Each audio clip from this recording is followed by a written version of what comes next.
الله عليكم ورحمة وبركاته كلن وعن ونكسن داوديال ملك السوجوكتان كسو دواده قضبضة وركينة ودوركرون حلي تبنتينن مدحوينها دالكا الروشكا فلاديمير بوتين ayaa waxa uu khadka telefoonka kula hadlay Erdogan isaga oo ka codsaday in ay soo dhaxgalaan markaasina ay wada hadal ay u furaan labada madaxweyne balse hal shardi uu wato dhanka kale madaxweynaha dalka Mareykanka Washington ayaa waxay u aqoonsatay dagaalka ka socda Ukraine in Putin uu ku galay dambiyo dagaal waxa wali sii soconaya duqeymaha xoogan ee ka dhacayo qeybo kamid ah caasimada Ukraine iyo waliba magaalooyinka kale ee eedan ka tirsan dalka Ukraine waxa kale oo barnaamijkeenan aan ku soo qaadan doonaa hadii ay idmo dad aad u fara badan oo lagu xiriiray dadka dalka Ruushka kuwaasi oo lagu eedeeyay in ay sameeyeen mudaharaad aysan dawladda raalli ka ahayn daawadayaal kusoo dhawaada qodobadaasi iyo kuwa kale oo faahfaahsan madaxweynaha Ruushka Vladimir Putin oo telefoonka kula hadlay dhigiisa Turkiga Tayyip Recep Erdogan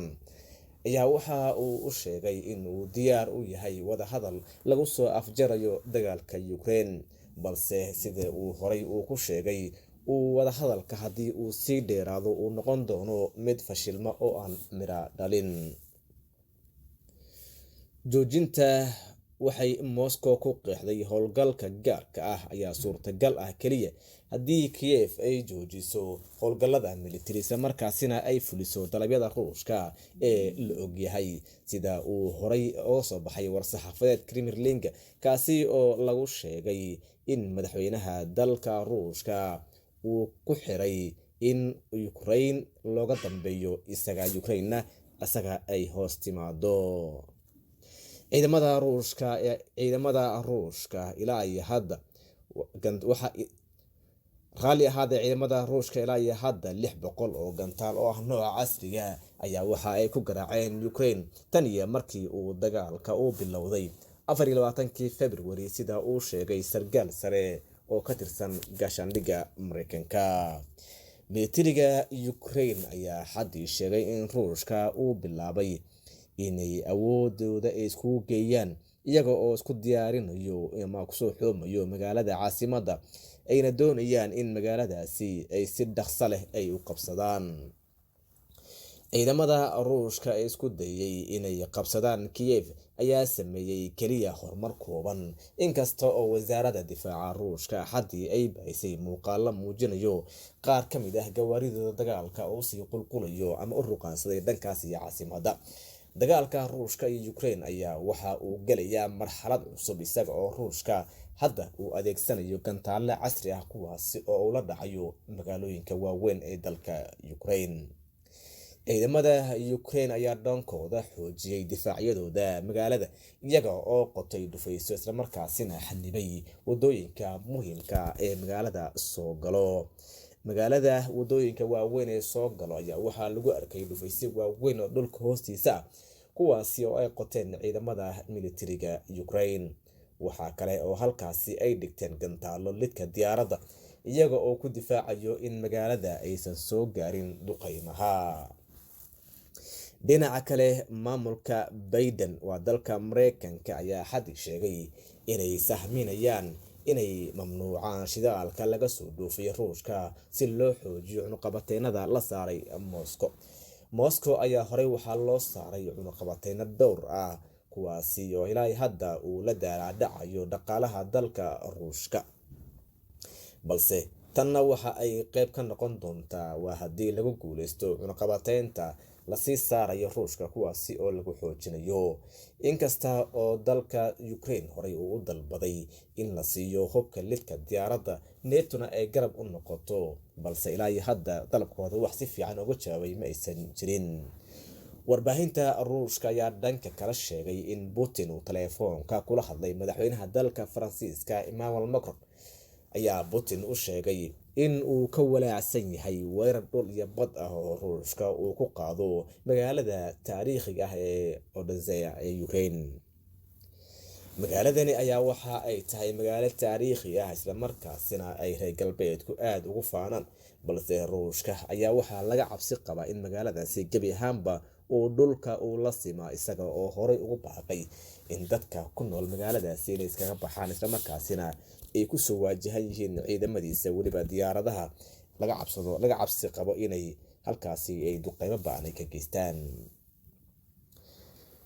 Putin ayaa axadii u hanjabay jiritaanka dowladnimada ee Ukraine xilli duulaanka ciidamadiisa ay ka wadaan dalka deriska la ah oo uu waajahayo iska caabin xoogan, isla markaasina dhaqaalaha dalkiisa ay cunaqabateenadii la saaray ay la daala dhacayaan.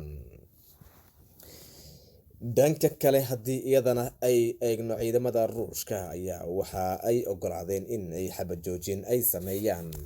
ciidamada ruushka ayaa ku dhawaaqay xabad joojin, waxayna fureen wadooyinka bini'aadanimo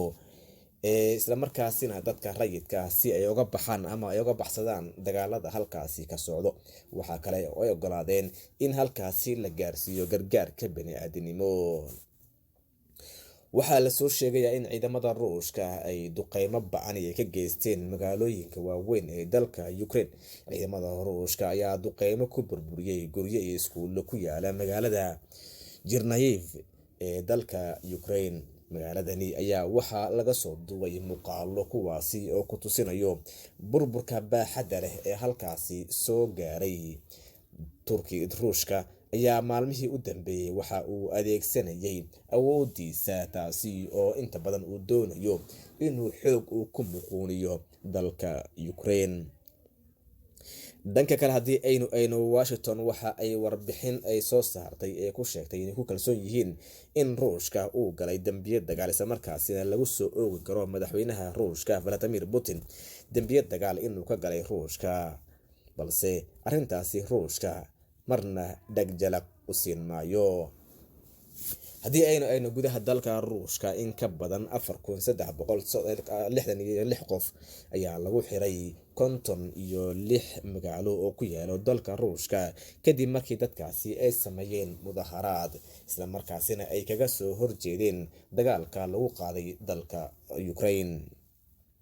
dadkani ayaa waxa ay dowladda ay la xiriirisay inay amniga ee khalkhal ay geliyeen, isla markaasina ay ka hor imaadeen duulaanka ruushka uu ku qaaday dalka Ukraine. ra-iisul wasaarihii hore ee dalka Ukraine ayaa waxa ay ka dalbatay xulafada dalkeeda inay xoojiyaan amaba ay xiraan hawada dalka Ukraine si aysan diyaaradaha dagaalka ee ruushka aysan ugu soo xadgudbin.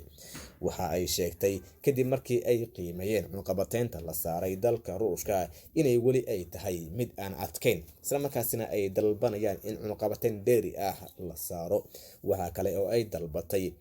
ra-iisul wasaarihii hore dalka Ukraine Yulia